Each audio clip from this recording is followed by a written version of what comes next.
Blog Talk Radio. Michamo apura kanu apurai kaitu neye AKANFO NANASOM da medinde Odwirafo Kwesi ra Nehem Ptah Akhan Akwamuman Amaruka Atifi mu Odwirafo Odwiraman mu. That means greetings to all Apurakani people, meaning Africans, black people. Today is AKANFO NANASOM Day, ancient, authentic Akhan ancestral religion day. My name is Odwirafo Kwesi ra Nehem Ptah Akhan, Odwirafo of the Akwamu Nation in North America within Odwiraman, the purified nation, Apurakani people in the Western Hemisphere. Yet I say we thank you for tuning in to this special broadcast of AKANFO NANASOM, ancient, authentic Akhan ancestral religion.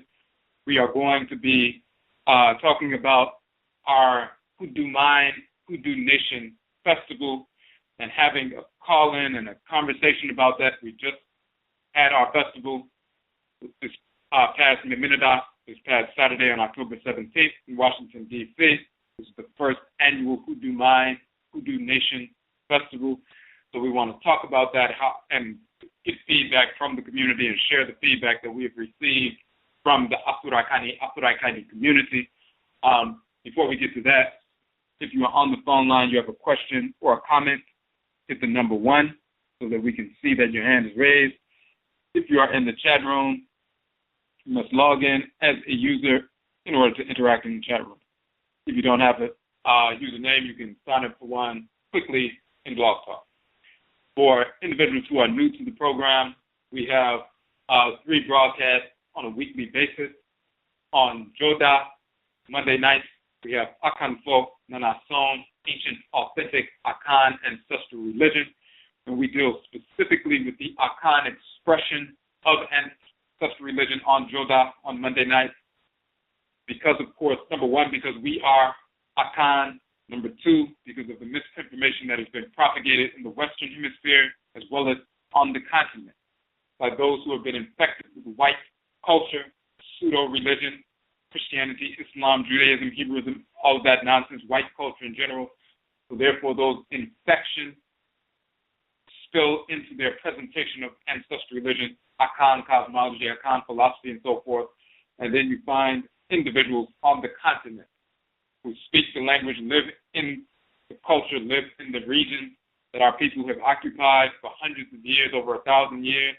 And because of the infections that have manifested within them, because they've incorporated misinformation, they begin to present Akhan culture and cosmology and philosophy and ritual practice from an infected outlook, from an infected perspective. When we're not careful, then we receive these infections and assume this is the culture for real. So we must clarify concepts, clarify culture, clarify philosophy, cosmology, ritual practice, identity based on direct spirit genetic circle transmission of culture. So this is what we deal with on Joda Monday nights with AKANFO NANASOM, ancient authentic Akhan ancestral religion, dealing with the nature of Nyamewa, Nyame, the great mother and great father, the supreme being, the Abosom, in the real sense, the deities, the spirit forces in creation, the Nananom Samanto, the spiritually cultivated ancestresses and ancestors of our direct spirit genetic blood circles, the nature spirit, our relationship to plant life, animal life, mineral life, animal totems, and so forth. All these various things are part of the culture, so we get into detail about that. Including the Akradi and Abosom, the deities that govern the solar, lunar, and planetary bodies, which govern the 7-day week. All of those things we get into. On Abinada Tuesdays, we have Ojida, which means purification. Ojida means purification. It also means the celebration of purification in the Akhan language and culture. In ancient Kemet and Kana, ancient Egypt and Nubia, the term Jida in the language written in the Medutu as Jida means purification. It also means the celebration of purification. Of course, these are the same definitions for the same term because we speak the same language. We are directly descendant of our ancestresses and ancestors of ancient Kana, so-called Nubia and Kemet. So Jida means purification. It also means the celebration of purification. So we're talking about the purification of an ancestral religion, Afurakani, Afuraikaini, or African ancestral religion, which in essence is the ritual incorporation of divine law and the ritual restoration of divine balance. That means through ritual we incorporate those things, objects, deeds, and entities we need to incorporate in order to harmonize our thoughts, intentions, and actions with divine order. And through ritual, we restore balance to our thoughts, intentions, and actions by repelling, repulsing, rejecting, hating those things, objects, deeds, and entities we need to reject in order to restore balance to our thoughts, intentions, and actions, and therefore realign ourselves with divine order. So the ritual incorporation of divine law and the ritual restoration of divine balance are the expansive and contractive poles of ancestral religion. And this is what we deal with on Ojida. Purification, Ojida operationalizes Nanasom. Purification operationalizes Afurakani, Afuraikaini, ancestral religion, the ritual incorporation of divine law, the ritual restoration of divine balance. So when we talk about purification, we're purifying concepts, purifying cosmology, purifying every aspect of culture from a firm, authentic foundation. So we deal with texts from ancient Kemet, deal with motifs and texts and oral traditions and ritual practices from wherever our people are in the world, wherever we have migrated in the world, wherever we have been forced to migrate into the world. This is what we deal with on Ojida, purification. On Awukuda, Akuada, which is Wednesday night, we have Okom. Well, we have Egua Marketplace, and Okom is part of that economic development model. So Egua, of course, means marketplace. We have individuals, institutions, organizations, businesses in the Afurakani community that are serving the community in a positive capacity, but also maintain their ancestral religious values in the process, and serve our communities rooted in a philosophy grounded by ancestral religion that informs the way they serve the community with their products, services, organizations, and so forth. So we've got a number of individuals come onto the show, sit with us for 2 hours, share how they develop their business, their organization, their institution, the nature of that development, share their journey to ancestral religious practice and how that informs their service to the community and so forth. And you'll see on our page, Okom Economic Development Model, we have the list of those various businesses, organizations, institutions, individuals that have come onto the show, their website, links to their websites, and the links to the interviews that they did with us on the show. That list is ever growing because every time someone comes up to the show, of course, we will upload their interview, upload the link to their website, and so forth. Part of that process is the Okom Economic Development Model that we have published.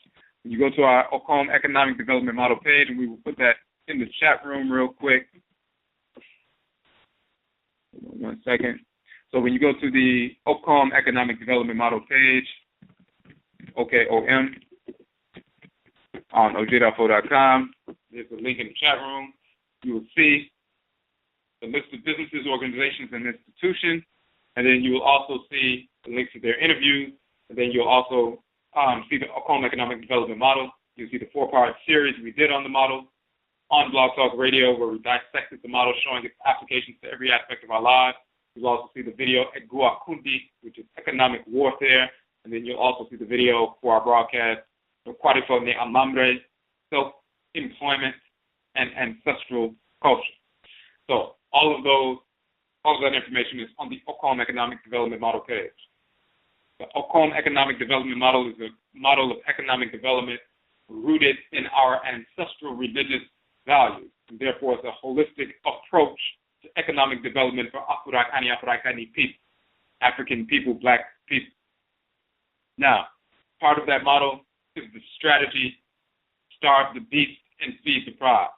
That means we make an assessment on a weekly basis to determine what funds we would have wasted with the whites and their offspring, and then we starve the beast and feed the pride. We take those funds away from the whites and their offspring and direct them to the business, organization, or institution. The Akuraikani business, organization, or institution of the week. We are targeting one Akuraikani business, organization, or institution per week for 52 weeks for optimal capital infusion.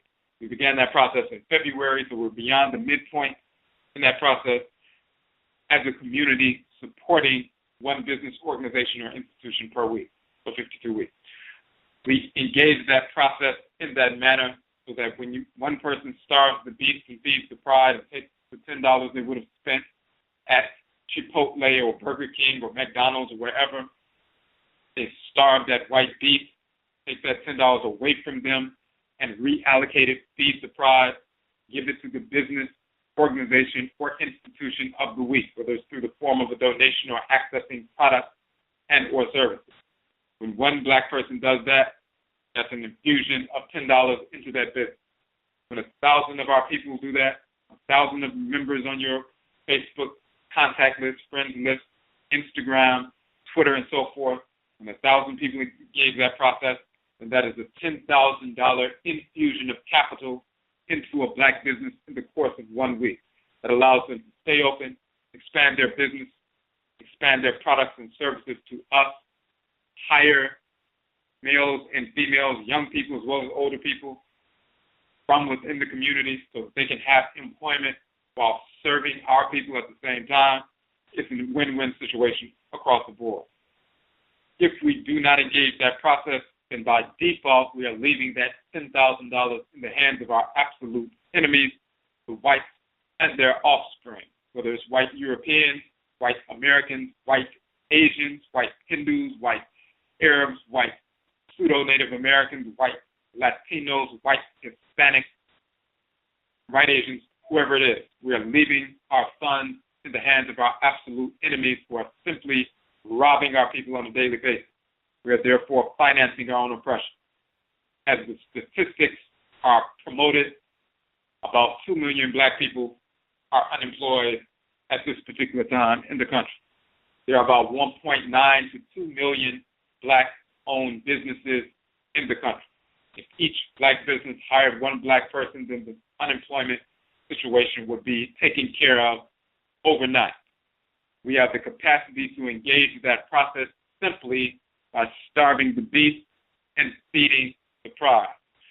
Instead of spending 95+% of the $1 trillion+ that we have coming through our hands in the course of 1 year, instead of spending that 95% or $950+ billion with the whites and their offspring and only keeping about $5 billion or less in our community, we can take billions, hundreds of billions away from the whites and their offspring and simply spend those dollars directly with our 1.9 million black businesses. Therefore, instead of getting food from the whites and their offspring in restaurants, we get food directly from the black restaurants. And they begin to expand begin to franchise and so forth. And the white restaurants that we were supporting foolishly begin to shut down. Their people become unemployed. Their people suffer from poverty. All these funds come into our community so we can expand our businesses, acquire land and so forth, and engage in some real nation building in that direction. So when we engage this process, of course, we can overcome these short-term obstacles and also build towards mid-term and long-term goals, which is Amansesew nation building. So this is what we deal with on the Akwamu Economic Development Model P. Of course, that's part of Egua Marketplace and so forth. That's Wednesday night. So for the individuals who have come onto the show, if you have a question or a comment, hit the number 1 so that we can see that your hand is raised. If you are in the chat room and you have a question or a comment that you would like to make in the chat room, you must log in as a user in the chat room in order to communicate. If you do not have a username, you can sign up for one very quickly in Blog Talk. So we want to pull up this information, and topic of tonight's show, NHOMA, the recap of HOODOO MAYN, the Hoodoo Nation Festival. So, of course, we had our first annual HOODOO MAYN Hoodoo Nation Festival on this past Memeneda, October 17th in Washington, D.C. We had a number of vendors come out for our Egua marketplace aspect of the Hoodoo Mayn Festival. We had presenters speaking on various topics and so forth. And all of the feedback that we have received has been very positive. It was a great event. People were able to come in and engage the process of economic development, supporting black businesses who support the community and serve the community in their positive capacity, receiving products and services that are needed. We were able to, there was food, of course, natural roots, herbs, a number of different vendors. So when we talk about the Akon Economic Development Model, and when we study the Akon Economic Development Model, our publication, we talk about this constellation of 7 needs. And this constellation of 7 needs represent the principal values of Amansesew or nation building. So when people came to the event, they came into an environment, a milieu, which was an Oman, which was a nation, Odwiraman, the purified nation. Jira meaning purification, Oman meaning nation. This is our designation for Akwamu people in the Western Hemisphere. Those who are descendants of those who were forced to migrate into the Western Hemisphere. The term Jira means purification. The term Mayn means nation or polity or state. But Mayn also means the West, the land of the setting sun in ancient Kemet. So Jira, purification, Mayn, nation, Mayn, West, land of the setting sun. The extreme West, the land of the setting sun. Extreme West from Aakhuamuman is the Western Hemisphere. Mayn is also a nation. Mayn talking about us as a people. Jira, purified. We are Odwiraman, the purified nation of Aakhuamuman people in the Western Hemisphere. Those who were forced to migrate to the Western Hemisphere, but then we purified ourselves, restored ourselves like Al-Sad as well as Al-Set, resurrected ourselves and waged war against the whites and offspring, brought an end to enslavement through the power of our ancestral religious practices. And now we're engaged in the same process to fully empower ourselves and restore our Oman, our nation, fully. So when we talk about Odwiraman, 7 principal values of Amansesew or nation building, we saw that in the event, the Hoodoo Mayn, the Hoodoo Nation. We were looking at these 7 principal values of nation building, and you'll see them manifest as we participated in this event. The 7 principal values of nation building: number 1, we must have methods of food, preservation, cultivation, and preservation. In order to reestablish and restore nationhood, you must be able to feed yourself as a nation. You can't be dependent on another nation to feed. So methods of food production and preservation. So of course, that principal value, first principal value of Amansesew nation building, of course, we had vendors who were providing natural, live, raw, vegan food. And people were able to patronize the vendors and get fed, and not just fed, but fed something healthy, beneficial, and also at the same time participating in building up economically the Oman, the nation. The second principal value of Amansesew or nation building is establishing methods of curing disease. So if you want to establish a nation, you escape from the plantation or you leave America and so forth, to move to a certain region, and you want to engage the nation building process, first and foremost, you must be able to feed everyone in the nation, methods of food production and preservation. Secondly, you must have methods of curing disease. Somebody comes down with a curable disease, and because you don't have the capacity to deal with something basic, then everybody in the nation dies. We must have methods of curing disease. The second principal value of Amansesew nation building, nation restoration. Of course, this was Hoodoo Mayn, the Hoodoo Nation Festival. So we dealt with roots and herbs, natural healing, and a couple of our vendors, in fact, 3 of our vendors were dealing with that. Mr. Amaruka, one of our presenters who came up from Tallahassee, Florida, drove up from Tallahassee to give a great presentation on her method of extracting the medicinal properties from plant life and mineral life and so forth to create compounds, formulas to heal our people. She was vending as well her product, and of course, it gave a great presentation. We had the brother from Elements for Nature. This is the organization who are the licensed people to distribute the products of George Washington Carver, Nanakwame Afrani. And of course, they've done a DVD talking about George Washington Carver. They distribute the product. They have the history behind his life and so forth, information that other people don't have. So we were very grateful to have them represented there, and they were selling those products as well. And then we also had the Enchanted Pharmacy, Afia, and then we had Yao's Kitchen. We had Ama's Craft. So we had, a number of different people dealing with natural medicines as well as natural second principle value of nation building.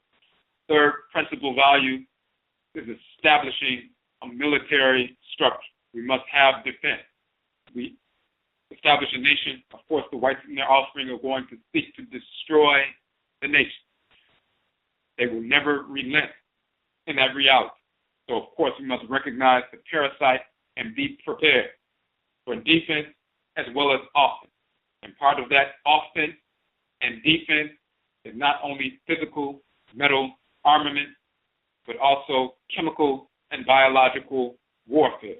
Our people having the capacity, like Nana Kwame Afrani, like George Washington Carver, to go out into the forest, go out into nature, extract not only the medicinal properties from plant life and mineral life, but also that kind of bacteria that can be used to wage war chemically and biologically against our enemies.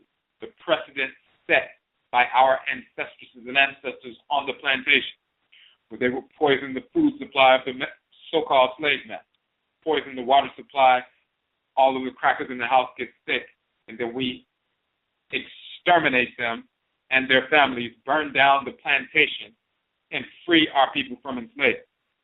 So the use of medicine is not only to cure disease within our people, but it's also defensive and offensive.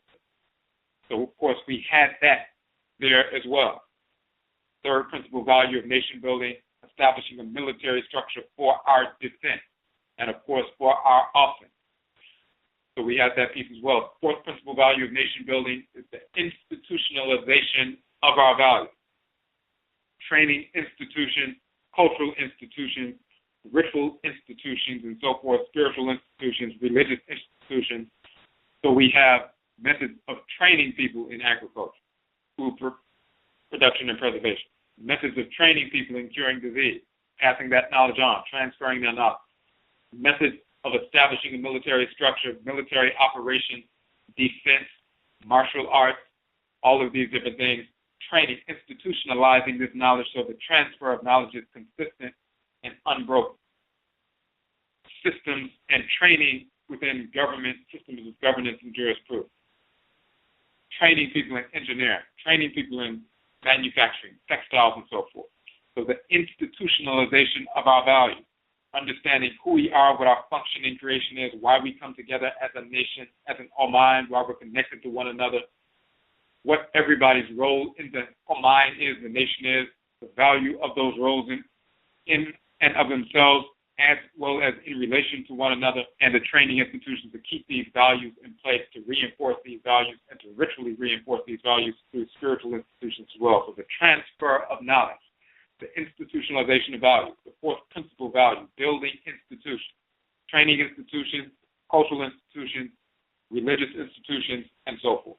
So, of course, we had that aspect of nation building there as well. Our presenters, Amansesew speaking about how to make a Negro Christian, Amaruka, talking about her approach to natural healing and the creation of those tinctures, as well as her other products that she utilizes to heal our people, and many other products that she has as well. And, of course, we did a presentation on Hoodoo, the Akhan ancestral religion in North America. So this is a transfer of knowledge, the institutionalization of our values, and when people value who they are, value their place in the Oman, value the nation, value the Oman, then they will seek to preserve the Oman. If you do not institutionalize your values, then people won't see any value in the nation. They won't see any worth within themselves or the nation. So if anybody comes to destroy the nation, they won't seek to defend it. If anybody seeks to lure them away from the prince and undergird the nation, they will go along with the new direction, the new perverse direction, the perverse culture of the enemy of the whites and their offspring.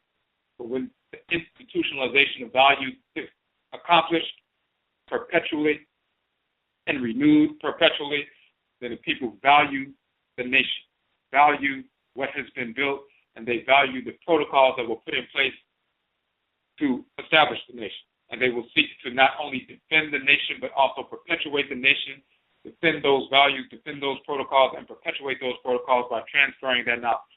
So that is through institutionalization, teaching, training, transferring knowledge. And of course, we had that as part of the tradition as well, including the ritual aspect.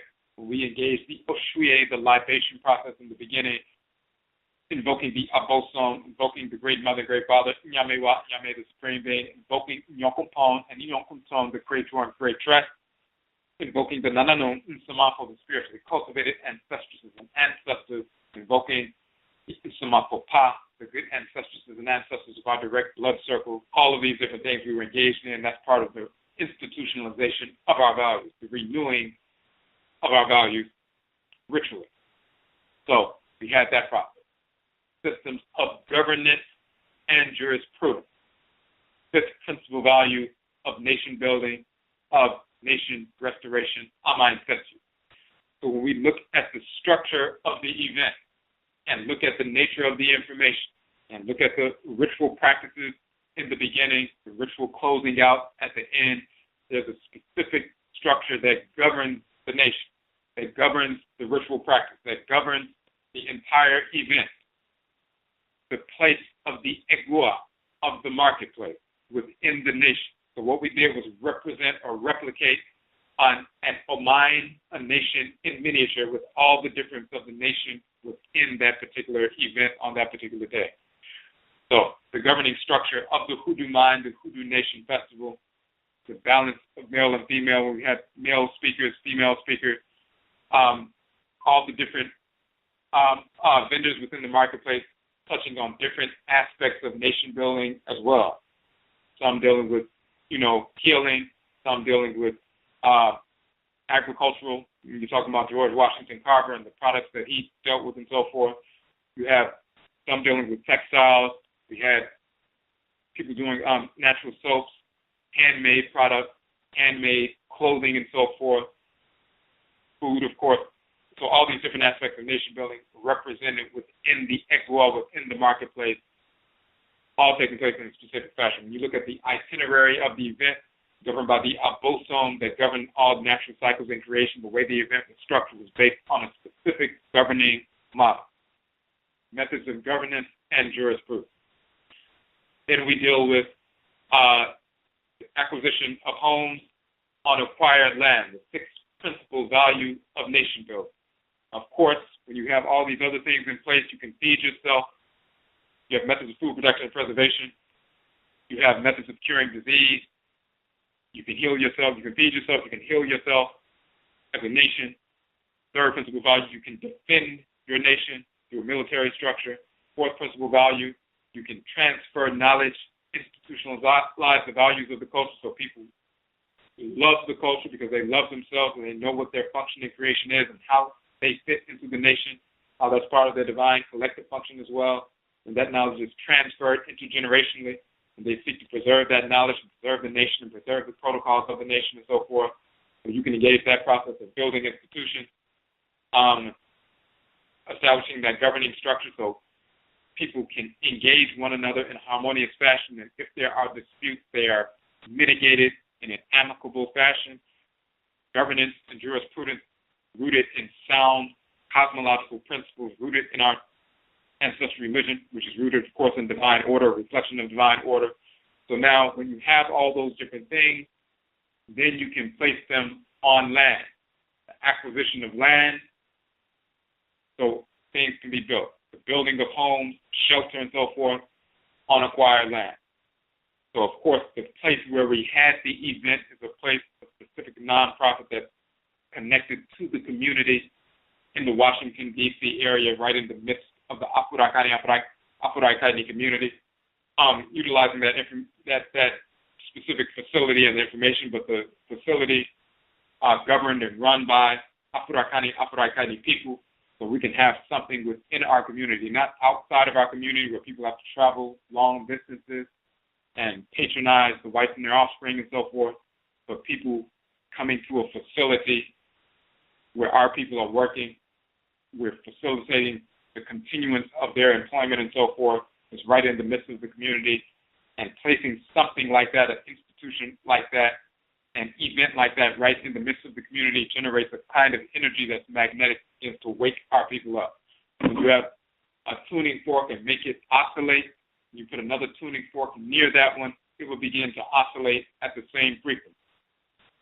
That's just the effect of the magnetosphere that surrounds the Earth Mother, governed by Yah and Abba, or Wachet and Nekabeh. They're called Yah and Abba and Akhan, Yahosom Yah and Abba. That's just a reality, dealing with nature. That's dealing with the movement of energy through a specific field. In the same fashion, when we become attuned to divine order, we begin to oscillate at that frequency with harmonious vibrations emanating from us instead of discordant, perverse, negative energy or discordant energy emanating from us, where people get near us and can feel some negativity or something weird coming off of us, something unstable, something discordant, something disjointed. When you get in harmony with order, the energy emanating from you is that which is in harmony with order. It's reflective and reverberating of divine order. And people can pick up on that and feel that. Children as well as adults, the animals as well can pick up on that. So when we engage that process and we get in harmony with order, we begin to oscillate on a vibrational frequency that is harmonious, then those who are connected to us begin to vibrate as well, because we begin to affect their spirit bodies as well. And even without their own conscious effort, there's an infusion of ordered energy that begins to affect them and starts provoking them to move in an ordered direction as well, and move away from disorder as well. So as soon as we begin to order ourselves, we begin to impact the community before we even reach out. We're already impacting them. We're already laying the groundwork. So when we reach out, they have been opened up without even realizing they have been opened up to something intelligent and breaking away from the nonsense. So we engage that process. So when we talk about establishing engineering, talking about establishing homes on acquired land, and we were talking about, going to a facility right in the midst of the community, then we're affecting the community in a harmonious fashion. We're beginning to reach out energetically, and then, of course, reaching out physically. People walking by the event. Of course, our people, we put the word out, and people on Facebook and Instagram and Twitter and different places sharing the information and so forth, and people were coming out, some people who had never connected before, but they were all coming together. We had people coming out from Connecticut, Jersey, Philly, Virginia, D.C., Maryland, different places from around the different parts of the country, up and down the eastern seaboard and so forth, all coming to this specific event, all to come together. Some people who only knew each other on Facebook, some people didn't know each other at all, one another at all, and finally came together and were able to connect. At the same time, we had individuals who didn't know anything about what we were doing. So they were in the facility as well, because the facility had more than one program going on, and as they walked by and saw what was happening, they saw an ordered environment, they saw a harmonious environment, they saw a balanced, energetic environment, they saw the different vendors, saw people were in a familial place, and they would come in. We had our Hoodoo Mayn journal. We published a journal specifically for the Hoodoo Mayn, Hoodoo Nation Festival. It included a number of articles on Hoodoo, including the newly published article on Spirigenetic Akhan, Ancestral Inheritance, and Hoodoo Mayn. We're talking about the Akhan people genetically coming from ancient Kanat, Nubia, to West Africa, to the Western Hemisphere in North America, as well as talking about the nature of Hoodoo being an Akhan tradition coming directly from ancient Kanat as well. So that's one of the articles in the journal, as well as a couple of others, as well as all of the vendors and additional businesses, organizations, and institutions, and information about their businesses and their products and so forth, all in the journal. So that journal was published, and we gave a free copy of the journal, the book, to everybody who came to the event. Of course, the event itself is free to get in. We do not charge admission fees for any of our events, no matter where we go, to any state. When we speak or do workshops, we do not charge admission fees to our people. Our people must always be able to attend for free. The same was true of this all-day event, which was from 12 p.m. to 7 p.m. People who didn't know anything about the event or just happened to be walking by, they were drawn in to poke their head in and come into the area. They were given a free book. They were able to go around and communicate with the vendors.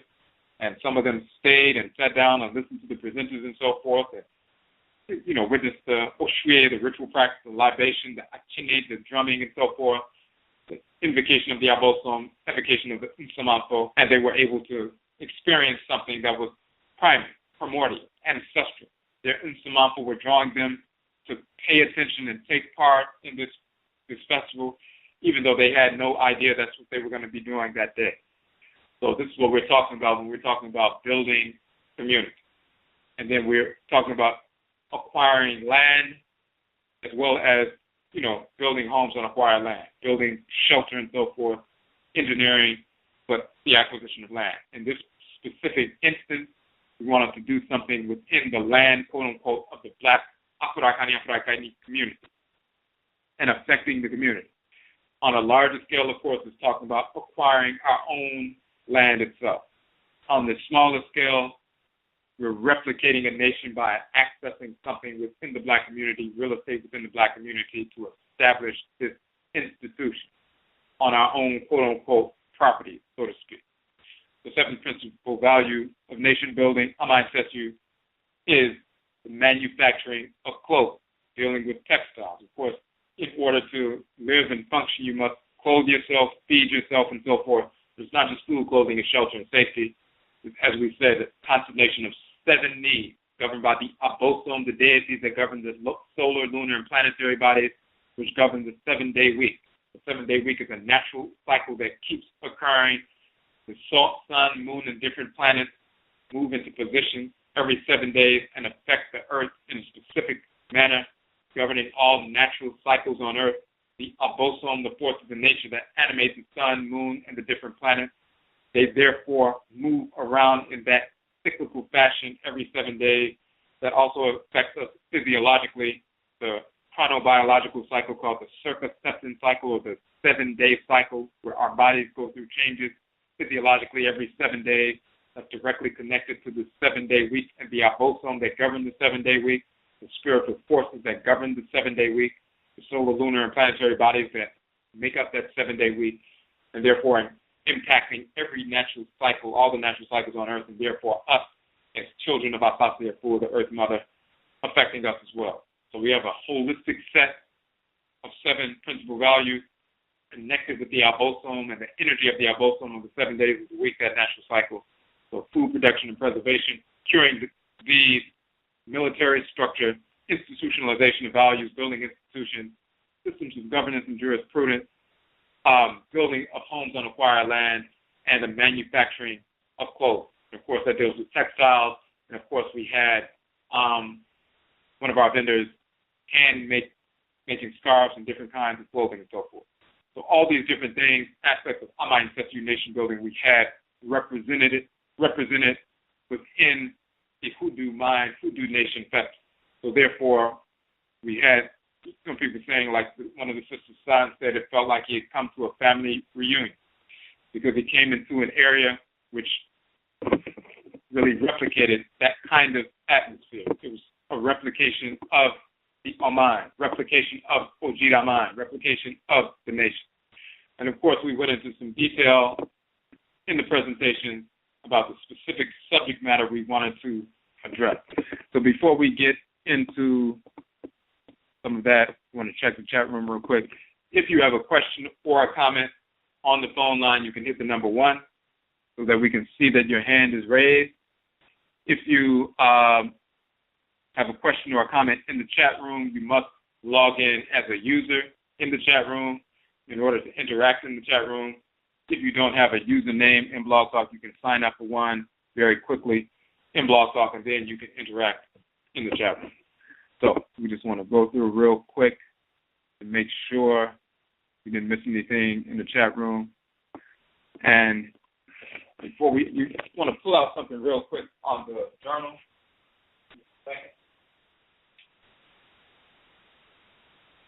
And what we want to say on the Hoodoo Mayn journal, and this, of course, this is an annual festival. Every year, of course, we will have a new journal published for that particular year in the Hoodoo Mayn journal, and of course, we will give out a free copy to everyone who attends. But also, we also have the ebook version of the journal. The ebook version of the journal is on our Hoodoo Mayn page, so you can download the ebook version for free. And then, of course, what we did also, not only did we give away the soft cover version to everyone who came, but we also have the soft cover version of the Hoodoo Mayn journal available as well. The soft cover version of the journal is $8, and then, of course, that's in connection. We also have our other 16 books that we have published. All of them range between $8 and $11. So when you go to the publications page on our website, you will see that we have added, of course, and that we just published the Hoodoo Mayn journal this past Yauda, this past Thursday. That's when it was released, and we had a special broadcast on that particular day talking about Hoodoo Mayn as well as the journal. So now that's been added, so now we have 17 books available, which includes this one. You can go to the NHOMA page, the publications page on our website, and order the softcover version of the journal. And we're going to get into some information on an upcoming event that we're planning for in November, again in Washington, D.C., in connection with that. I see a comment in the chat room. Okay, one of the questions was, I wanted to listen to the live broadcast from the event, but it wasn't coming up in Blog Talk. The link kept taking me back to the main Odwirafo page. Is it available?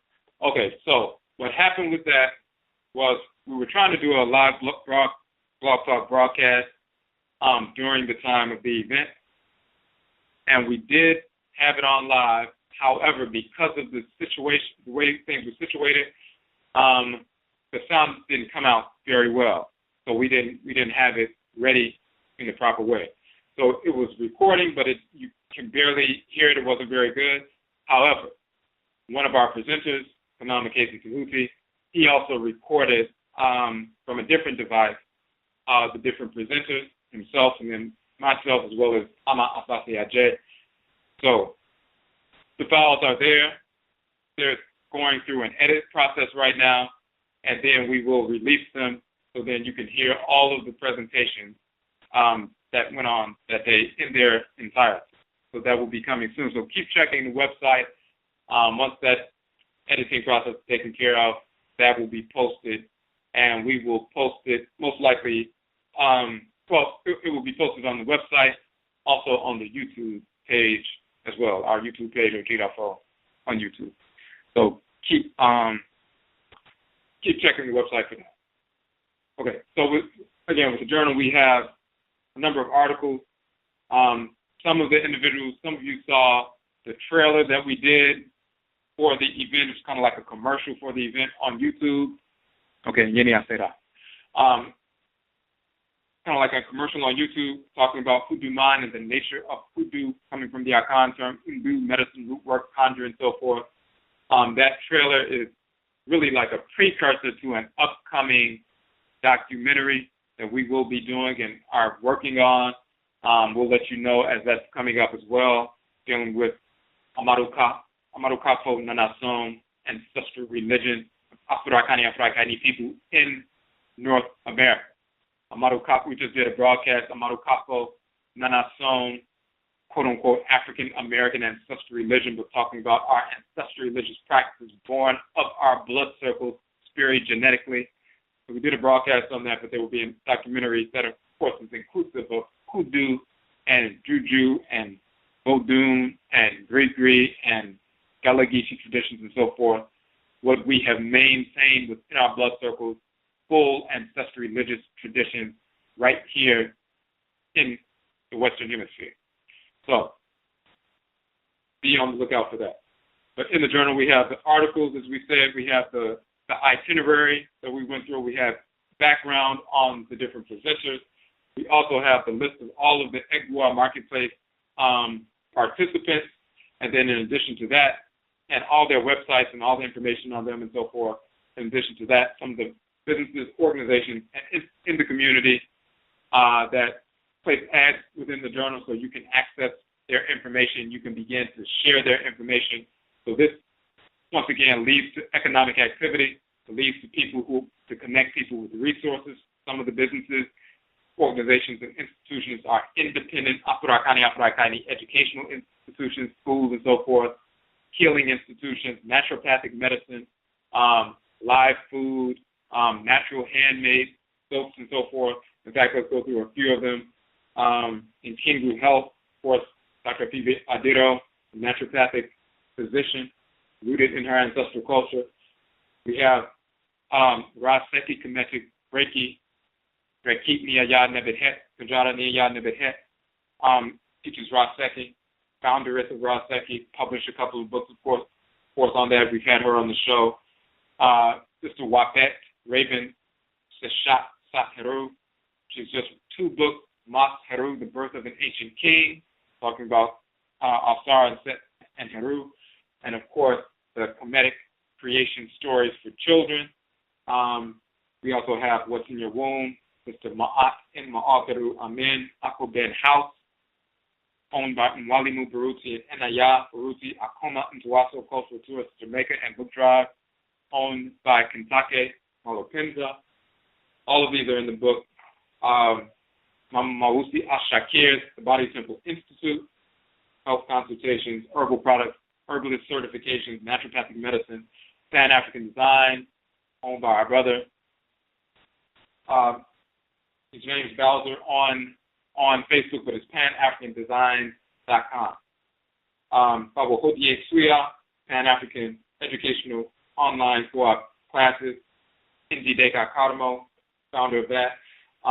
Jason Thigpen, Baba Jason, Just Right Technology, Kamali Academy, Dr. Samore Kamara, Rahimi Masu Production, Dr. Iya Ajua, Our Black Comeback Center, owned by Baba Shango Wande Amen and Amen in Philadelphia.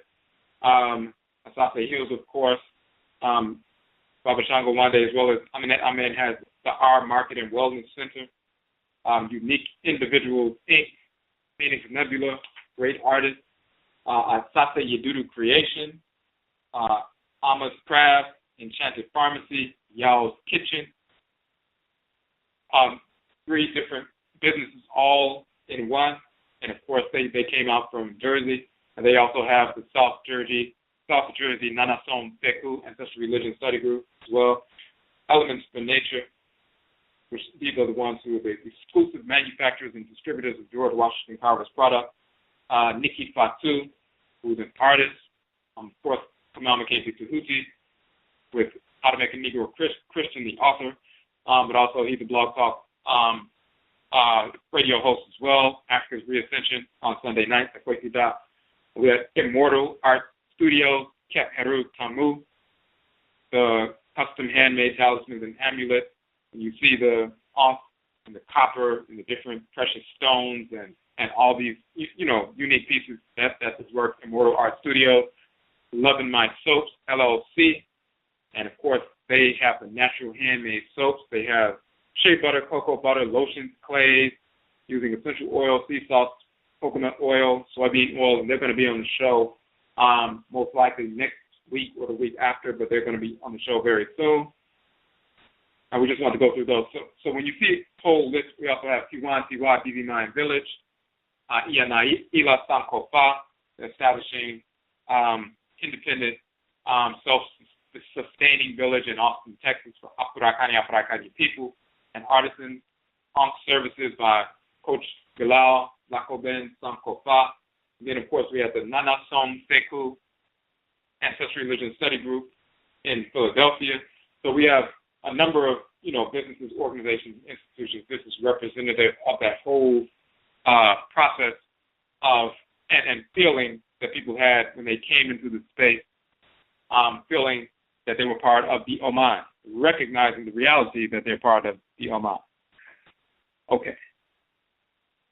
Part of the nation. So I thought I saw a piece in there on the chat room. Okay. Yes. So, and somebody said in the chat room, it's a lot of information. So yes, and this is the reason we published the journal, is because when we have these events and people come out and participate in rituals, participate in the marketplace, they were able to sit down, eat, purchase books, purchase jewelry, purchase natural products, communicate with the vendors in the Egua, the marketplace, and the exchange. Even from that, not just a transactional thing, but learning about the products, learning about the natural soaps, learning about the medicines, the roots, the herbs, and so forth. Every interaction was a learning experience and a connection, and people exchanging information, networking, and so forth. So people were able to learn, they were able to get books, they were able to sit down and eat, communicate with one another as they're sitting down waiting for the next presentation, learning from one another, connecting information, studying the information from the publication. So once people left, we didn't want them to just leave. It's good to leave with those experiences, but once they walked away, they also walked away even if they weren't able to purchase anything, even if they didn't have any money. The presentations were free, of course, and the journal, the book, is free. So they can walk away with that. They have something to study every day, but then it's also something they can share with their friends, families, co-workers, and so forth. And that's the way we operate. Not only in this event, but every time we do a presentation in different cities, we always give away one of our soft-cover books. We have 17 books out now with the addition of this new journal. We always give a copy of one of our books out for free to everybody who comes to the event. So, in fact, we're going to be in Alabama, Montgomery, Alabama, on November 7th, and we will engage that process. Again, we're only able to do so with the help of the community. So we've given away nearly 500 books over the course of the past year, over a year, going up to every event we've gone to in different cities, doing presentations, but giving away a free copy of one of our books to everyone who's in attendance. They can leave in and take that information to their friends, family, co-workers, and impact them in a positive fashion. We also have the Akwamu distributor information option, where if you would like to begin to make money, generate income today, you can purchase the books wholesale and sell them retail independently. That means you're working for yourself. You're not working for our organization. You're simply purchasing the book wholesale, and you are an independent entrepreneur beginning to generate income. And when people see the books, they like the books right away, and they basically sell themselves. So we've had that option available for a while now, and any of our people can participate in that. So we want to go to the chat room right quick. We saw some more activity there. And before we move forward with that, and for the individuals who are on the phone line, if you have a question or you have a comment, of course, hit the number 1 so that we can see that your hand is raised so we can connect. If you have any comments about how you felt about the event, if you attended the event, or if you were vending at the event, what was your feeling about the event? You can share that now. Hit the number 1 so we can see that your hand is raised, or you can share that in the chat room. And even the feedback that you received from people who attended the event, whether it was people physically there, people who were connected with other people who were physically there, or once you got on Facebook the next day or next couple of days, you saw people talking about the event. Let us know what was taking place, what you experienced, how you felt about the event, so you can share that with us now. We just wanted to say there were, and as people are making those comments and raising their hands on the phone line, we had a couple of questions with regard to our next event. So, for example, some people came into the event, they happened to be walking by, they saw this activity, and they were, wow, I didn't know you had anything. Are you all based in D.C.? I didn't know anything like this was going on in D.C. Some people were like, this is the first time I've ever been around a group of Afro-Akani people who are focused on ancestral culture from an authentic perspective, and they just love the environment. And we're asking if we were going to have more events. And yes, we will. One of the things that we're working on, as a matter of fact, is for November 14th. So that's 4 weeks from now. We're going to do an event. This is tentative. We're in the planning stages, doing an event based on our Kokobo movement. Our book, Kokobo means warning. In that book, we have 4 separate articles that combined into an anthology. Each one of those articles are proving that this sexuality, homosexuality, was never accepted in ancient Kemet. And there are certain specific texts in ancient Kemet that the whites and offspring seek to infuse the perversity of this sexuality, trying to say that we accepted that and that was part of our culture. Of course, it was not easily disproven, so we go into detail, properly translating these texts, proving the proper translation, and showing the cosmology that undergirds these texts to show conclusively that this sexuality, homosexuality, was never accepted in Kemet. And also going into detail about the nature of that perversity and how some of our people get caught up in that and how they can overcome that. The vast majority of our people who get caught up in that were suffered from child molestation, some form of trauma at some point in their lives. That's the vast majority. Of course, you have a criminal aspect who are just, operating in harmony with the whites and offspring, engaged in perversity. There have been criminals in our community for a while, as long as they ally with the whites and offspring, whether they're drug users, drug sellers, engaged in armed robbery, rape, child molestation, criminals within the society. And you have that element also promoting that perversity on behalf of the whites and offspring. But the vast majority of our people who get involved in that perversity, when you look at their background, they've suffered from some form of trauma, some form of abuse. So in the Kokobo movement, we have the book Kokobo talking about this sexuality, homosexuality was never accepted in ancient Kemet. We talk about the divine prohibition against this sexuality, homosexuality in ancestral religion and culture, which has always been true. And we prove that conclusively. But we also, the movement is talking about eradicating this sexuality, homosexuality from Afro-Akani people through ancestral religion, which has been done and continues to be done. People who embrace ancestral religious practice and realign themselves with order, repel that perversity, no different than somebody who is engaged in drug use, destroying their bodies day in and day out. But once they get in harmony with order and purge those drugs out of their system, then they no longer engage that self-destructive process. And once people realign with divine order, realign with the Abosom connected to their blood circle, realign with the NHOMA connected to their blood circle, realign with the Nyamewa and Nyame, the great mother and great father, realign with their own Kra, their soul, divine consciousness, then those people can repel those negative, perverse, discarnate spirits who would otherwise and have been continuously suggesting to them spiritually, pushing them towards someone of the same sex. So when somebody says they've been feeling ever since they were a little kid a push towards the same sex, yes, they were feeling a push towards the same sex. When they were 3 years old, 4 years old, 5 years old, a discarnate relative or non-relative, pushing them in that direction, placing those suggestions because they were perverts when they were alive, child molesters when they were alive, and when they died, their spirits separating from their bodies, they're still connecting and trying to make that negative influence manifest. So when we recognize that and repel those perverse spirits and neutralize them for good, then the person, that pseudo desire, disappears as well, because it was never a desire in the first place. It had nothing to do with them.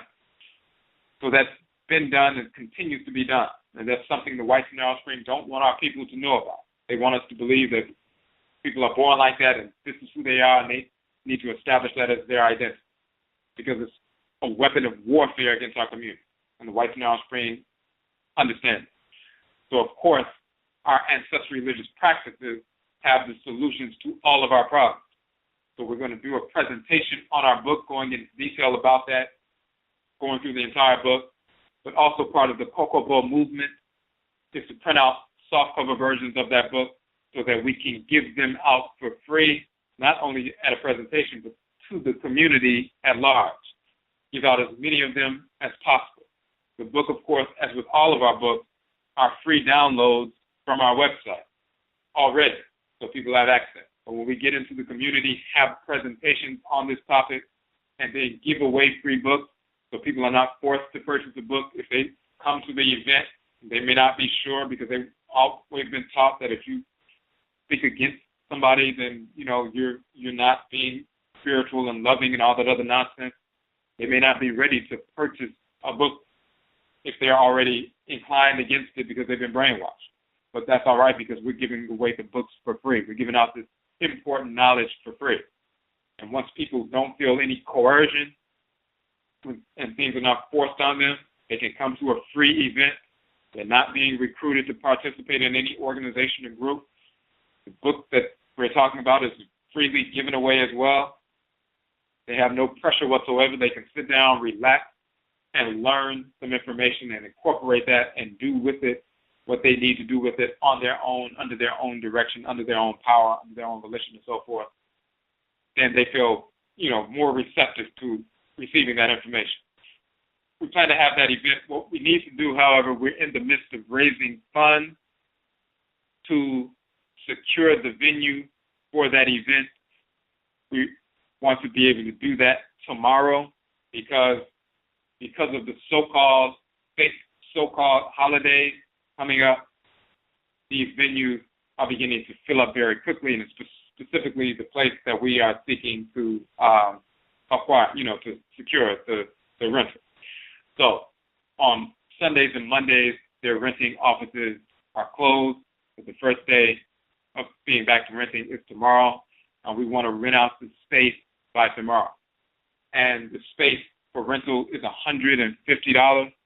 So if you had been thinking about purchasing one or more of our books in the past, the softcover versions of our books, or if you're interested in the brand new HOODOO MAYN NHOMA journal that we just published and released, please do so tonight because that will assist us in raising the funds not only to secure the venue tomorrow, but also to begin the process of printing out the free books. We print all of our books in-house, in color, on our own printer.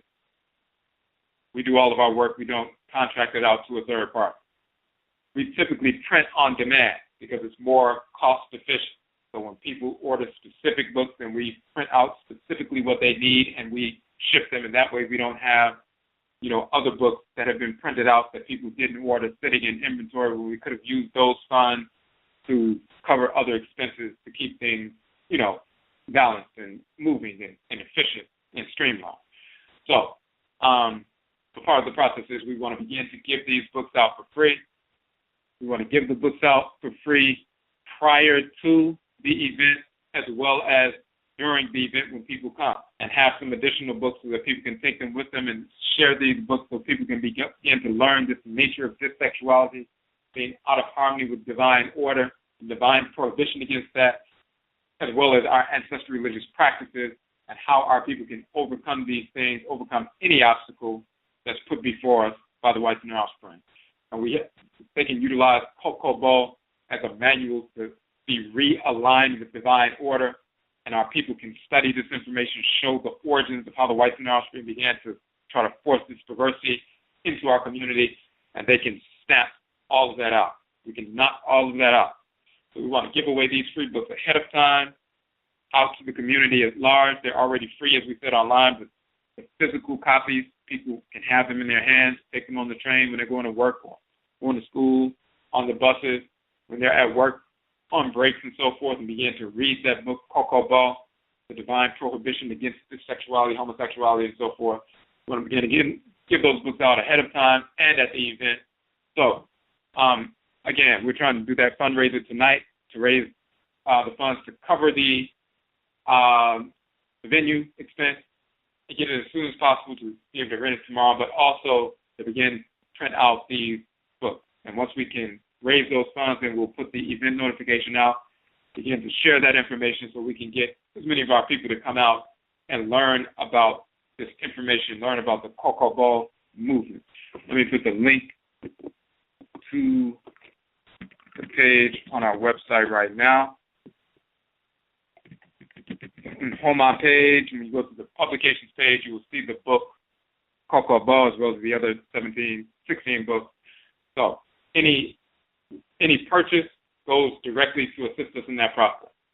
Any donation, if you make a donation, you can make a donation via PayPal on that page, and then immediately that will allow us to, that will assist us in the process as well. Any donation of $15 or more, you have the option of receiving one or more of our books as well. And yet I say too, one of the people just made a donation just a little while ago towards this effort. Yerase, no donation is too small or, of course, too large. So Yerase for making that donation towards this effort. And we want to get that, be able to do that tomorrow before someone gets the space. Okay. Now, one of the questions in the chat room, as we can see, hold on one second. Okay, and again, if you have a question or a comment, if you want to share your experience at the event, you can hit the number 1 now on the phone line. Okay, the question in the chat room says, I'm wondering, wait, hold on one second. It slipped down. All right. It says, I'm wondering what I'm going to do this year for the faith holidays. I'm already stressing about the pressure I'm going to get from my family to participate. Okay, and I'm just want to make sure I didn't miss that portion. Okay, so yes, this is coming up, this misinformation, these fake holidays are coming up. And of course, now the first and foremost, you are under no obligation whatsoever to participate at all. It's not natural at all for us to get up in lockstep with the whites and their offspring, with our enemies, to participate in these fake holidays. It's natural for us to participate in ancestral observances for the Abosom based on different times of the year, what's taking place in nature. We naturally align with that. And we engage that process, and that's part of the institutionalization of our values. That's cultural institutions, ritual institutions, but holidays, of course, are cultural institutions that ritualize that culture to reinforce our values, the ritual reinforcement of values. It's not just abstract, but we engage the ritual process. We align ourselves with order. When we were taken a little bit off of order, we get back in harmony with the flow of energy that's harmonious. When we engage that process, we renew ourselves, and then we're stronger, more fortified, and we move forward in the rest of the year with a, focused outlook. So that's natural for us to participate in certain kinds of ancestral religious holidays. But it's not natural for us to engage otherwise. So we just simply do not engage that process. If people want information about why we are not engaging, we can freely give them that information. And once they recognize you're serious about that, then they no longer entertain trying to drag you back into it once they recognize the reality of why you're doing what you're doing. When you give them that proper information, detailed information, that sometimes they will make an assessment about what you're doing based on other people who are not really necessarily culturally grounded, who may have been influenced by Islam or Hebrewism or some pseudo-metaphysics or something like that, and they would just throw you in the bucket with those individuals. And some of those individuals end up, falling back and getting back involved in that, nonsense, making excuses and rationales. You have some Pan-Africanists who will fall back into engaging in these, pseudo-white holidays and trying to blacken them up and make them what they really are not, because they want to make themselves feel good about, fake holidays, all different kinds of things. And they see people backsliding like that, then they assume that you probably are the same way. So at some point, you're going to get through this little phase, this little fad, and you're going to fall back into that kind of ignorance until they see that when you're talking about being grounded in Nanasom Ne Amamre, ancestral religion and culture, then it's a totally different process. You're really actually grounded in what you're talking about, and you have no natural inclination to participate in that nonsense, and you simply do not. And then when you have real ancestral ritual practices or cultural events to participate in, you're naturally drawn towards that. And when they see you moving in those directions, then at some point they're going to see, they'll just be intrigued. What are they talking about? What are they doing? What is different about what they're talking about as opposed to 90% of these other people who call themselves conscious or African-centered or Pan-African or spiritual or whatever. And some of those people will be drawn out to these kinds of events that we are hosting, like the HOODOO MAYN, as well as the upcoming Kokobo movement event. So, and this is one of the reasons we have these kinds of events, not only for people who are already involved in ancestral culture, but our people who are ready to return. And all of our people, in reality, are ready to return. There's never a time when your cry while your soul, your divine consciousness, is not ready to get back in harmony with divine order. It is always ready to be in harmony, and your spirit is really always ready to be in harmony with divine order because that's the way it's constructed. Only time you get out of harmony with order is if you're pulled away from that, engaging in disordered behavior, which is abnormal. But your cry is always leading you back. Your cry is always leading you back to order, so we're always ready to receive order. We've never been ready to receive disorder. So some people say, well, our people are not ready yet. That's nonsensical. There's no such thing as not being ready for reality and being ready for falsehood. That's nonsense. And that comes from the wife and the offspring. So, okay. So we want to go back through the chat room, and we see some people on the phone line. So let me make sure. Hold on 1 second, making sure this pops up. Okay. Michelle on the phone line, number 6482. You had a question or a comment?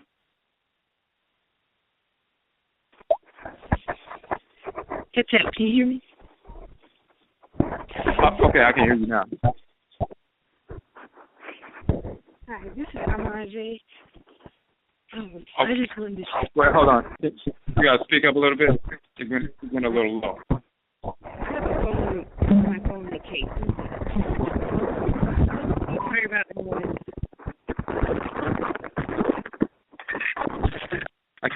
Still can't hear. It's still kind of low. Okay, can you hear me now?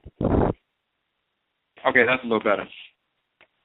Okay, this is Amansesew. I just wanted to share a little bit about my experience at the festival Saturday. Okay, that's up. How are you? And for the audience, this is Amansesew. So she was one of our presenters. Drove all the way up from Tallahassee, Florida. So yeah, I think we appreciate that. So okay. Yeah, they the whole thing. I saw the brother Kep Heru. He was trying to describe it for somebody on Facebook. He said it was hard to explain, kind of like family. And one of my children said the same thing. It was like a family reunion. And, that pretty much covers it. It was very familiar. It was very warm. It was very comfortable. It was very powerful, even though we got there extremely late. But, I appreciate the environment. I know my children did too. It's not very often where, you're in an environment or any kind of, quote-unquote Black Power situation, and the children are embraced and everyone is, full of love and power for each other.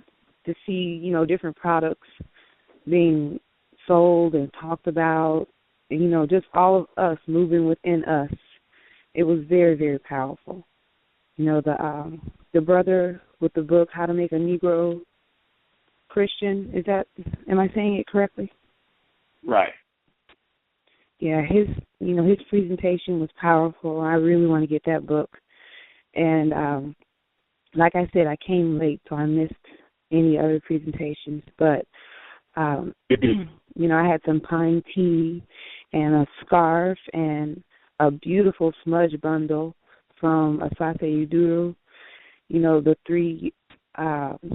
three products in one company. I mean, that right there is just a powerful combination. My children were full of yummy banana bread. I got a taste of it, but they were full of it. And, it was, all of it was like, it was beautiful, it was powerful. And every year I think it's going to grow because all of us that were there, I know we had such a beautiful experience. And I know everybody who wasn't there wants to be a part of it. So I think it's going to grow every year. So I want to say what I say to everybody who was there, especially you, Odwirafo, for bringing it together, because it was, that's something we all needed, I think. Everyone seemed so happy, and there was some kind of relief, too. Made out say for that. Yes, it was exactly like you're saying. It was just like a family atmosphere the whole whole day through. In fact, you didn't really miss, because Kamal was the first presenter, so you didn't miss anybody else. So you were on time in reality. So, but we really appreciate your presentation. Gave a lot of great information, and as we said earlier, Kamal was able to record on his separate device, even though the Blog Talk Radio live broadcast recording wasn't very good, couldn't really hear it very well, but on his device he was able to do it, so he's going through that editing process. We'll be releasing those, including your presentation, soon, probably within the week, more than likely. Yeah, and everybody was, for me it was big how everybody was so child-loving, because my children were all over the place. They were all over the place, and everybody was just going with the flow, and, it's very powerful thing, just us, like everybody's trending all the time how Black love is so powerful, and, we tend to think of it as just, couple, Black love, couple love, or, intimate love, but that right there was a perfect example of how Black love is powerful, because when you love your family, your Black family, you want to buy things from them. You want to support them. You want them to have some of yours, I traded with the brother from Elements for Nature. Neither one of us bought anything, but we traded each other's products. That kind of thing, that's the kind of system that we can work with. I make this and you make that, let's trade. I do this and you do that, let's trade services. And that's how we're going to empower each other. So if we can make that happen more often and, on a larger scale, that's how we're going to do it. Absolutely. And that's a good point with regard to the trade, even the barter we were talking about. Of course, that's part of our system. So we not only have, exchanging for, media of exchange, money and so forth, but that bartering piece. The different people who were vendors at the event, the vast majority of them participated already as part of our Egua Marketplace shows over the past year. So they come on to the show, done a broadcast, shared the information with the community, and then, we're already introduced to the community and building upon that home economic development piece. Then they were able to come out and the people could meet them in person. And then we also had a couple of vendors who, were referred, as well as one of the vendors, Nikki Ptah, is an artist. When we went and did the Soul Psychic Fair, the Maruka in North Carolina, that is convened by Ma'at and Ma'akeru. We were able to connect there with people, including Nikki Ptah, and then she was able to come up and, she had her art as well. So all the things that we've been doing, building on over the past year, and for a number of years, but even with regard to the Oklahoma Economic Development Model, it fed into, this larger festival. And like you said, it's going to grow every year, and more. We'll have thousands of people coming out. And it's going to end up having it for a weekend. It's going to end up being a 2-day festival, and it's going to be a staple, for the Afro-Akani community. So we're looking forward to that expansion.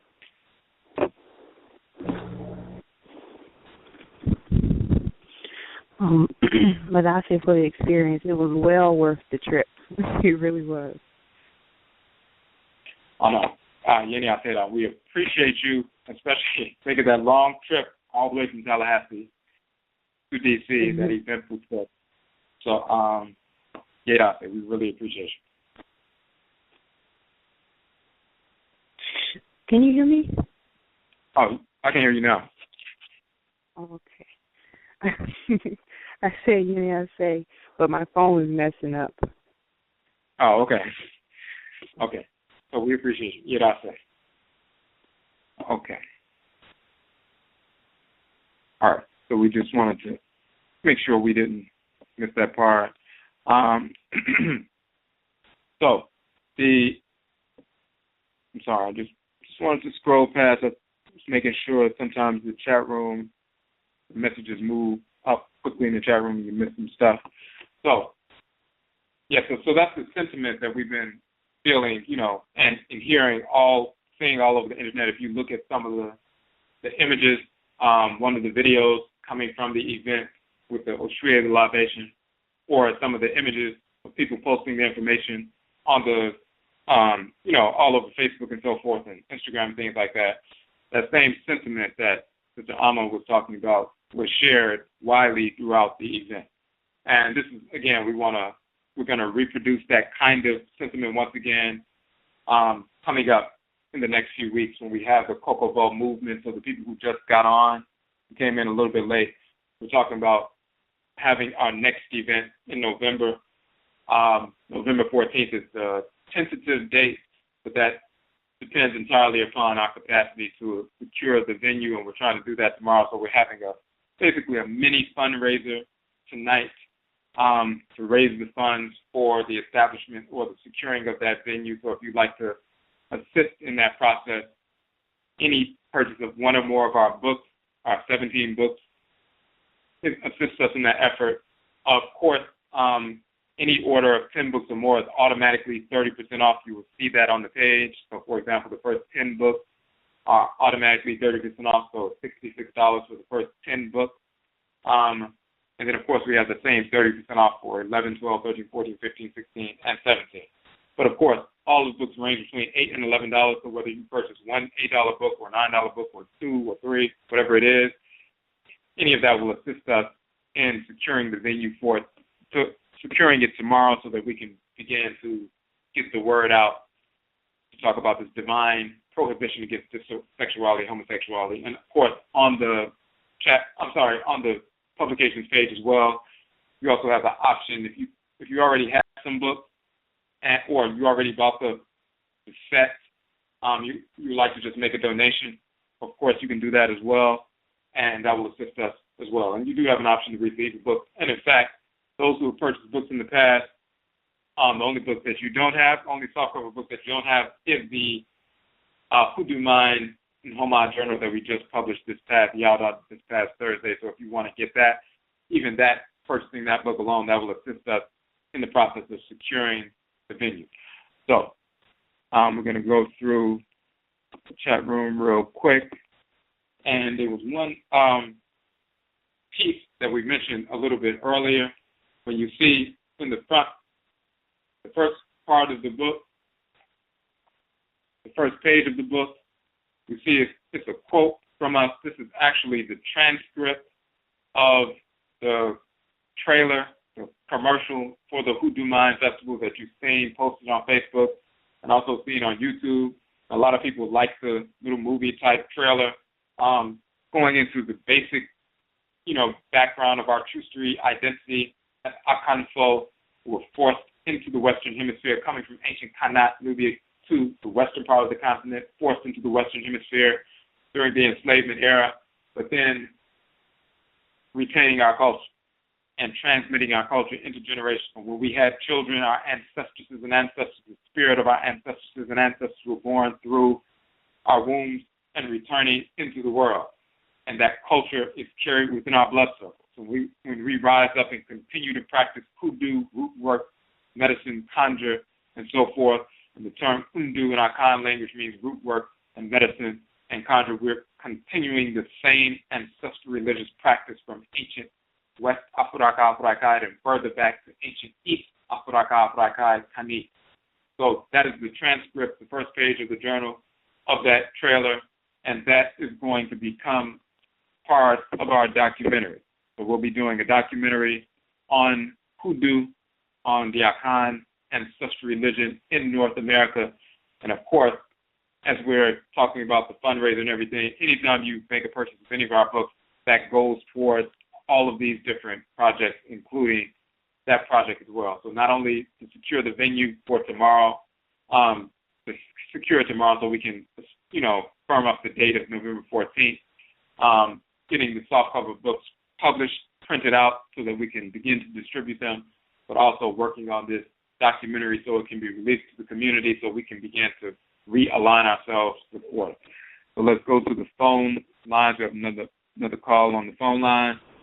Michiawo on the phone line, number 5808. You had a question or comment? Michiawo, can you hear me? Yes. Michiawo, what's up? Yes, good evening. I regret that I was not able to make the trip to D.C.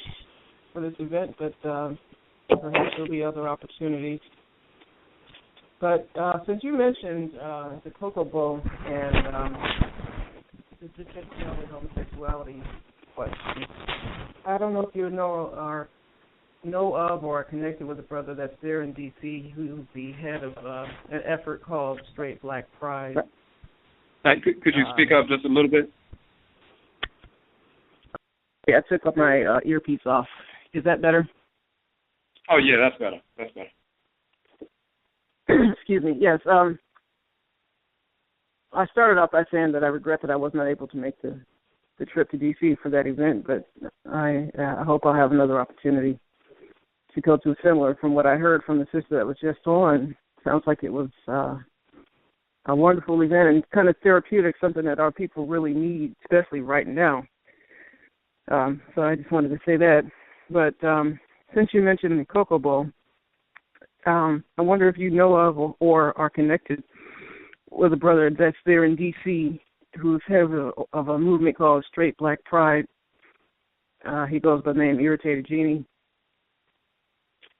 Right, and they have the Facebook page, and they just had a conference recently. I believe it was in New York. Yes, they tried to have a conference, and it's so bad now that the black-owned venue was pressured into forbidding them from using the space that they had already reserved. I don't know if I assume some funds exchanged hands, but the fact that it was already reserved and it was an event to promote black families. I mean, I'm still sick over it. The fact that this sickness is spreading over our people like the Blob. I don't know if you've ever seen that movie from way back in the day. But it's like it's creeping and creeping and creeping and creeping over us, and man, we're just falling sick to it. And I can't even talk to, people that I thought were friends and family about it because they're like, well, just let people do what they want to do. But it's just not. It's so sickening that I got sick to my stomach even when I found out about the fact that the venue, was denied to this effort. So I'm glad that you're continuing to push this message. And did you say that you're doing something in November along the lines along the Cocoa Bowl publication? Right. And so, and from what I understand, just to clarify, yes, they were pushed out because, the Negroes at the venue, fell under the pressure of the, homo lobby and everything else. But then they moved it to another space, and they had the event anyway. They did? And, yeah. So, and then they're gearing up for another event. I saw something on Facebook recently. So they haven't been stopped. They're still moving strong. Oh, good. When things like that happen, it can benefit in the sense that, say they're going to have an event, and then the Negroes fold under the pressure of the dissexual lobby, then that pisses off black people who otherwise weren't even supporting it. Just the principle of the fact that they said, hey, we're just going to have an event talking about strong black families, and they're trying to shut it down. Some black people who weren't necessarily down or paying attention would just get mad at that, and now they're like, well, what are you all talking about? So they're causing more people to, start looking at this issue differently than they were if they didn't try to shut something down. So it ended up backfiring. One of the things you were saying with regard to, the people you come in contact with really just going along with the sickness, one of the reasons why they go along with that nonsense is because of the heavy indoctrination and that narrative that has been woven by the whites and their offspring through schools and churches and government and the media and, so-called entertainment, movies, everything else, music. It's the same narrative that's constantly being pumped, as well as people in our community who are brainwashed and they're trying to infuse that nonsense into ancestral culture and Pan-Africanism and everything else. You have agents as well as just idiotic Negroes. What we have to do to combat that is give accurate information that is irrefutable, because it's one thing to protest against it and say, well, we don't like this, and, you're trying to destroy the family. But when crackers start coming up with, well, they had homosexuality in ancient Kemet, and it's always been part of the culture, and all this other nonsense, people hear that gets them more grounded in that perversity. So when we come back and have proof that destroys all of that conclusively, then we begin to destroy that narrative that they put out, so that intellectual control they have over the minds of our people is destroyed, and then we can also move spiritually. So we're attacking this from two fronts. We have the publication, where we destroy everything they say in detail, point by point. So that intellectual nonsense, they can't get over, the people any longer. And we're giving out the book for free. It's already free online. Then the softcover versions we're giving out for free as well. So we destroy everything they say. But then on the spiritual side, once we destroy everything they teach about it, intellectually and quote-unquote with scholarship, then on the spiritual side, when they start talking about spirituality and like, well, maybe, it didn't happen before, but people are spirits and, this is where they feel and this is what love is about and all this other foolishness. And you, if you've been feeling this way ever since you were a child, then clearly that means that you were born this way because you couldn't have been taught that when you were 3, and that some people weren't molested, but they felt like that ever since they were 3. Well, we have an answer for that as well, because we practice ancestral religion, and we know the influence of discarnate ancestors and ancestors, as well as those who are not relatives, but they're criminal, perverse spirits. They will influence children, and they seek to do that just like they tried to influence them when they were physically here. They're the same perverse spirit. So we have an answer, a detailed answer for that in a ritual process that the person naturally aligns with when they reconnect with their own instrumental. They don't have to come to learn that from somebody else. Connecting with their own ancestors as an ancestor. The spiritually cultivated ones will snatch that perverse desire out of them because it was never theirs from the gate. So we can go into detail and have already done that in a couple of broadcasts. So we can address that spiritually, and we can address it intellectually. The crackers know that some of our people just read and listen to what they say, and if they say something that sounds intellectual or they bring up some information they never heard before by some PhD, some scholar of ancient culture or something, they assume that they know what they're talking about. So we destroy all that with real scholarship. Then the only thing they have left is some pseudo-spiritual, pseudo-humanistic, pseudo-metaphysical explanation about why, people are just, that's the way God made them, or that's the way they are in spirit, and we need to respect their spirit. And we can destroy that foolishness as well because we're engaged in real spirituality. And many of our brothers and sisters who are just, engaged in some form of Pan-Africanism without any understanding of ancestral culture and religion, or if they're just engaged in some expression of quote-unquote scholarship, Afrocentric scholarship, but they're really not grounded in ancestral religion, can be Afrocentric with regard to scholarship and not understand what Africa, where the term comes from, its spiritual foundation with the Ra and Ra'et, the Abosom, the forces of nature. You don't know what you're talking about. So when they're polarized in some, specific, fragmented understanding of African culture, as opposed to Afro-Akani culture, then they can't answer the question scholastic-wise about why dissexuality is prohibited. They can't answer that. They can't talk about the different divinities and how it's prohibited. They don't understand it. And then when somebody comes up with some pseudo-spiritual rationale, because they're not engaged in ancestral religion, they have no answer for that. So they start coming up with very similar answers that the whites and their offspring put forth. They come up with answers. Sometimes they'll just come up with a political answer. Well, this is, destroying the black family, or something that was, utilized as a tool to wage war against our people. So just based on that fact alone, you shouldn't want to participate in something that attacks our people.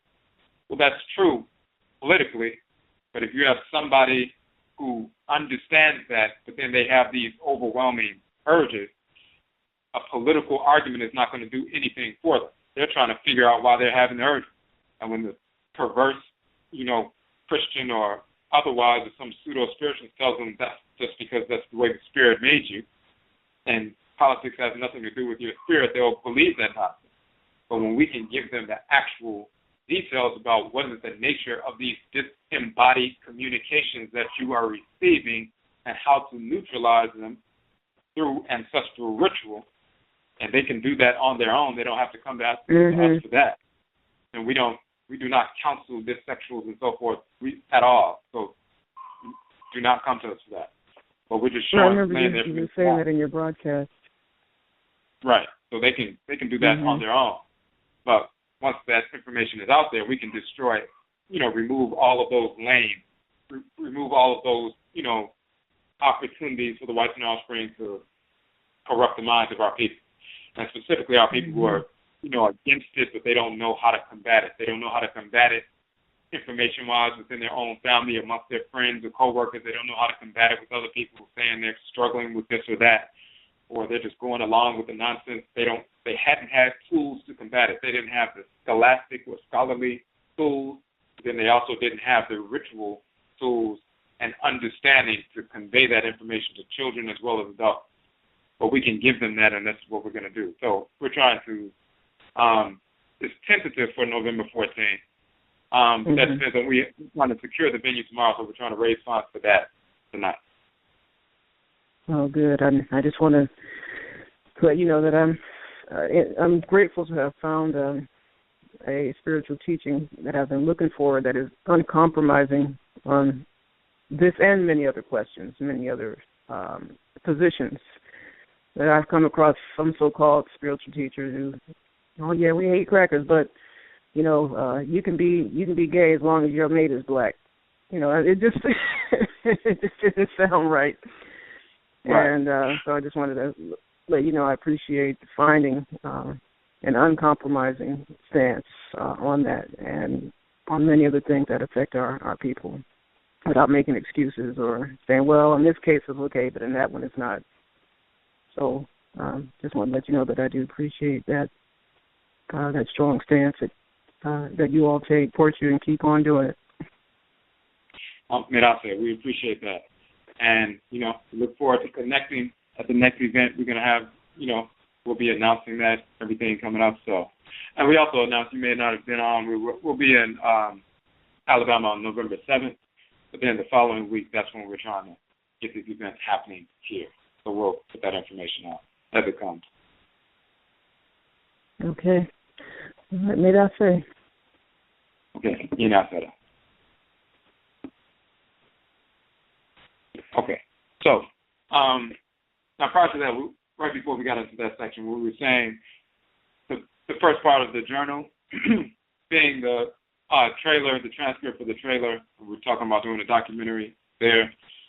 In the second part of the journal, the Hoodoo Mind Journal, before we get to the spirit, genetic, Akhan, ancestral inheritance, and Hoodoo Mind, we talk about the reason why we utilize this terminology, and this gets directly into the experiences that people were having at the event and the way they were sharing, and as Sister Amma talked about, the feeling just throughout the course of the day and how it's something that's a unifying principle.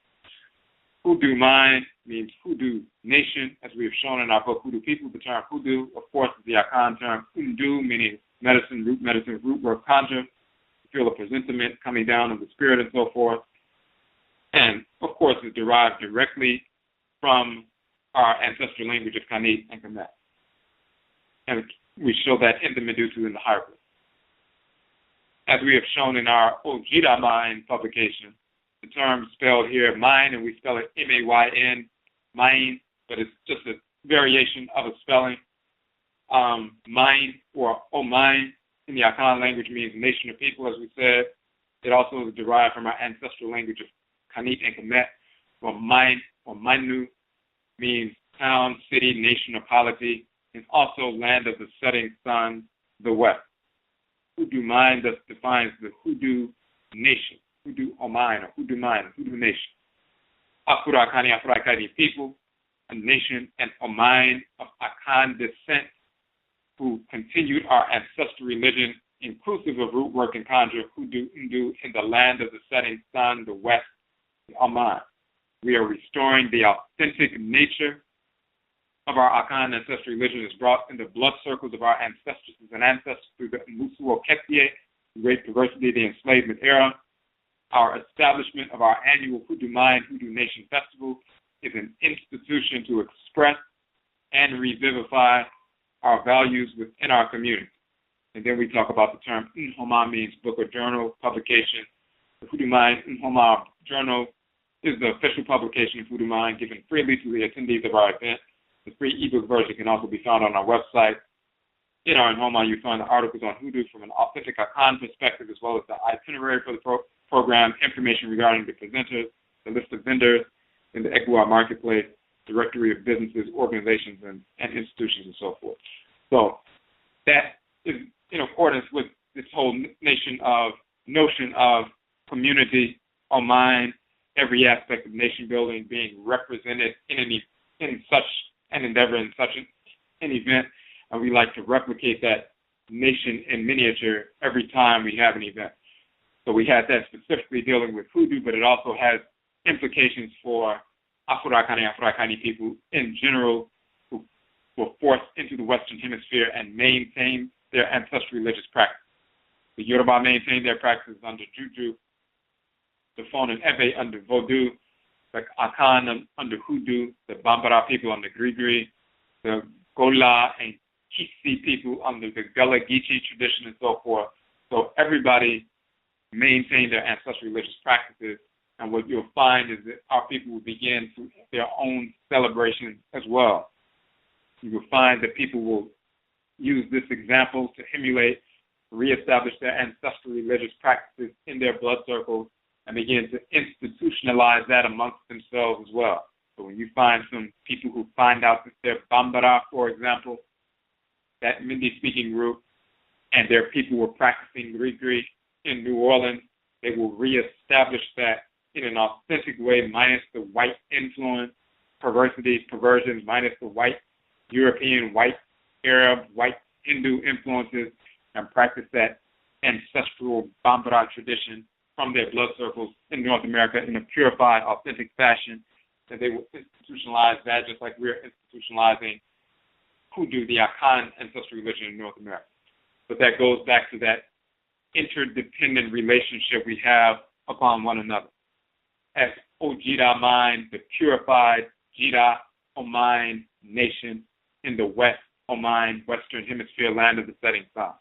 All Afro-Akani people who were forced into the Western Hemisphere, North America, Central America, South America, the Caribbean, and Europe as a result of the Musuo Kepye, the great perversity, the enslavement era, are part of Odwiraman, the purified nation in the West.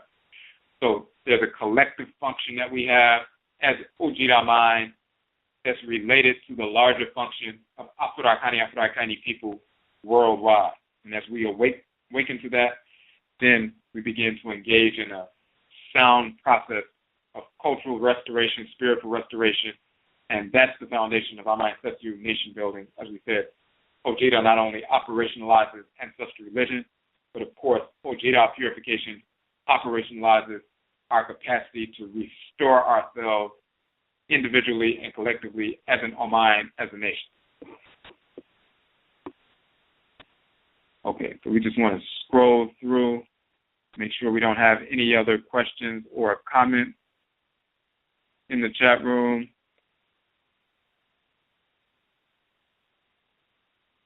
Okay, and it's almost 11 o'clock only about 15 minutes left. So, of course, if anybody else has any comments on the phone line, hit the number 1 so that we can see your hand is raised. But, so just to close out, we just want to say, of course, we thank you to everyone who came out to the event, made it a success, people coming from different states, people were able to patronize the vendors, and when they take the journals with them to their different places of residence around the country, that people will still be able to continue to see those the journals, see those vendors' information for the first time, continue to spread their information. People look on the website, downloading the information, even as far as overseas, are, accessing the information of the vendors, and some of our vendors are, getting orders from overseas of their work because of, the information we put out and so forth. Some in other countries, as far as the so-called, Middle East, like in Iraq and other places, other people in Europe and the Netherlands, and some people on the continent of Africa. So the information is getting out there. And just like we had this journal for this festival, we will have a journal for the upcoming festivals as well. One of the festivals we plan to do is a festival on ancestral religion, which will be happening in March, so we're going to give some updates on that. That will be a yearly festival around the spring equinox.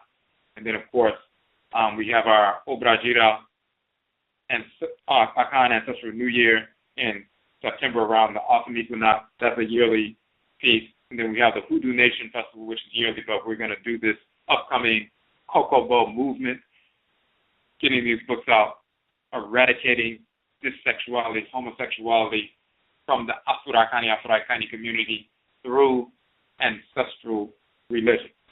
So again, Yedase for everybody who tuned in.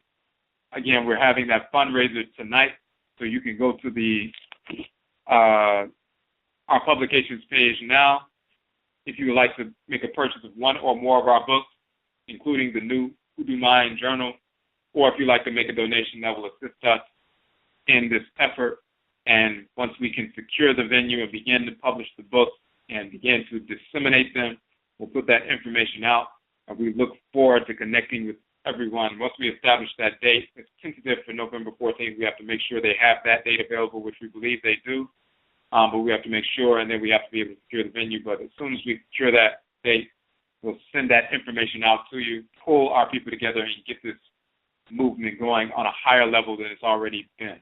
We've got a number of individuals who have read Kokobo, and just like they have with our Abatum articles talking about proving that, marijuana is destructive to our melanin as well as spiritually, we have a number of people who engage the process of getting off of drugs based on that, just based on the information we put forth.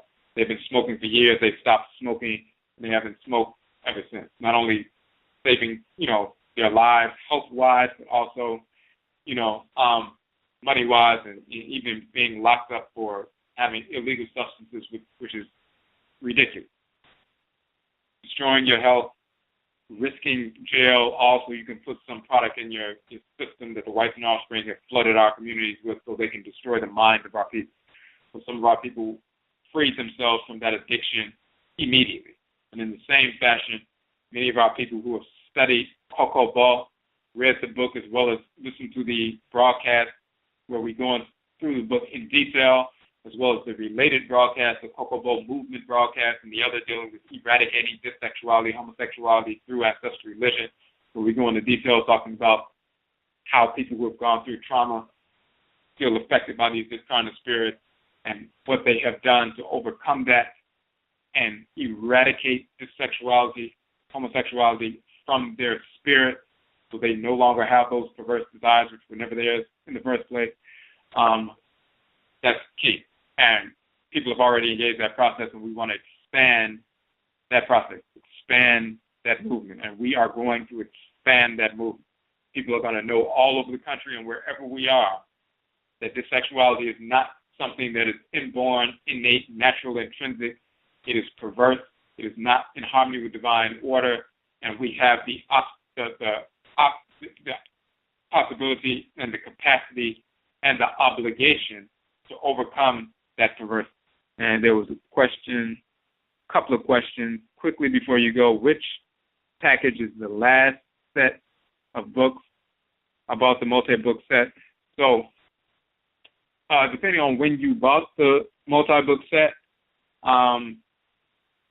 because, you know, they were coming out bit by bit. So depending on how many you bought, we have 17 books out so far. The last few books, so if you had bought some back last year in March into April, we had 7 books. Then by July, we have released the next 3. So then we had 10. Later in around September, we have released 3 more, so we had 13. And then by November, we released 2 more, which was the Ptah and the Mate. So we had 15. And then in January of this year, we released the Hoodoo People book. So that made 16. And then, of course, just a couple of weeks ago, we released the HOODOO MAYN NHOMA journal. That made 17. So the last few books were Ptah, Mate, and Hoodoo People, as well as the HOODOO MAYN journal.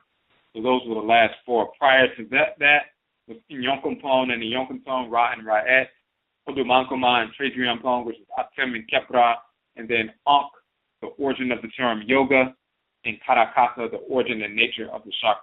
So those were the most recent out of all of them. Okay, so let me know if are those the ones you don't have. Let me know if that's it. Another question in the chat room: what's the link to the PDF of the Hoodoo Festival? So you can go directly to the Hoodoo MAYN page, and I'll put that back in the chat room. Okay, so you can get the you can go directly to that the Hoodoo MAYN page on the website, on the Odwirafo.com website. And also for the, if you have the, okay, next one. So you said on the site or 11 choice. Right. So when you go to the page, in fact, we'll go up to the page right now real quick so people can follow along with it. So when you go to the NHOMA page, the publications page, you will see, you know, the explanation, the introduction, and so forth. And then you'll see the first, the first books that we have, the only one that we have out of order is the Hoodoo People book.